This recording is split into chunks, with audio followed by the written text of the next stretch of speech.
99% of people are not willing to do what it takes to make their dreams come true.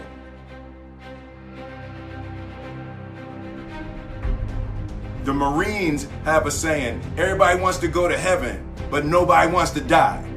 And that's just real. At the center of bringing any dream into fruition is self-discipline. You know, something as simple as food and eating. It's not about your body as much as it is about your mind. It's getting command of your mind to be able to choose actions that are in your own best interest. Every day, we are choosing shit that's not in our own best interest, right? So if the world is attacking you and the world wants to fight you and the world's trying to hold you down, so you're gonna kick yourself in the balls? So you're gonna stop yourself from getting what you dream. Self-discipline is the center of all material success. You cannot win the war against the world if you can't win the war against your own mind.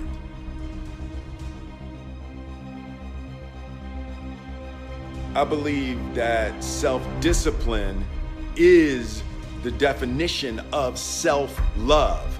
That when you say that you love yourself, that means that you have behavior towards yourself that is loving.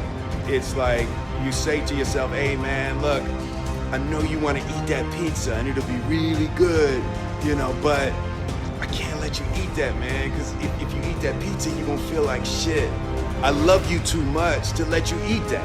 And I think the word discipline has kind of gotten a bad name. We think about it in terms of punishment. I'm not talking about discipline in that way. I'm talking about discipline in the sense that you forego immediate pleasure for the exchange of long-term self-respect.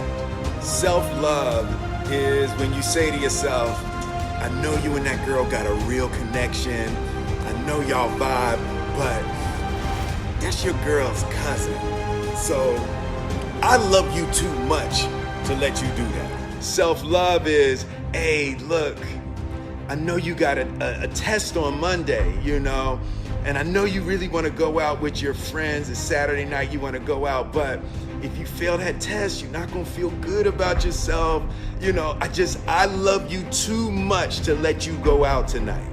Self-discipline is self-love. If you want to be happy, you have to love yourself, which means you have to discipline your behavior. The road to sustained happiness is through disciplining your behavior.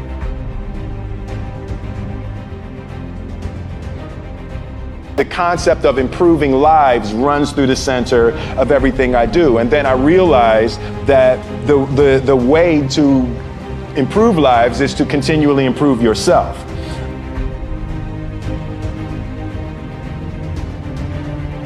Fail early, fail often, fail forward. You know, it's always a little bit frustrating to me when people have a negative relationship with failure.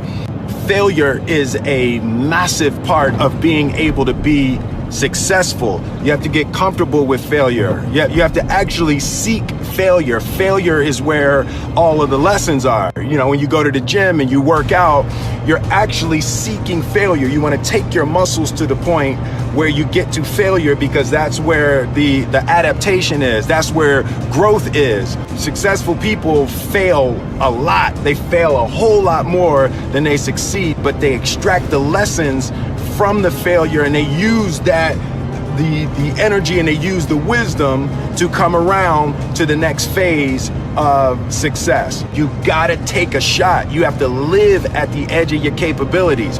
You gotta live where you're almost certain you're gonna fail. That's the reason for practice. Practice is controlled failure. You're getting to your limit, getting to your limit, getting to your limit.